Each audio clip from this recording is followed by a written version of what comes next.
કેવી રીતે? તો કે બંનેની જે ઉત્પત્તિ છે એ અલગ અલગ ભાવથી છે, અને જે ભાવથી ઉત્પત્તિ થયેલી છે એ ભાવ જ એમાં ઉત્પન્ન કરે છે. ઈંડું છે એ કામ ભાવથી ઉત્પન્ન થાય છે, એ સેક્સની બાય પ્રોડક્ટ છે. એ કામ ભાવથી ઉત્પન્ન થાય છે એટલે એનું અંતિમ પરિણામ પણ કામ જ છે, એટલે કામને વધારે છે. દૂધ છે એ વાત્સલ્યના ભાવથી ઉત્પન્ન થાય છે.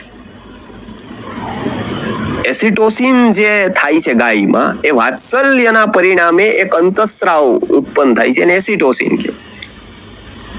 એ ગાયમાં થાય છે ત્યારે એ શ્રવણ થાય છે. મનુષ્યોમાં પણ એવું જ થાય છે. વાત્સલ્ય વગર દૂધની ઉત્પત્તિ નથી. એટલે તમે જોજો જ્યાં દીકરીઓ હોય, દીકરા માટે એ પ્રયત્ન કરતા હોય, કોઈ ભારતના માનસ પ્રમાણે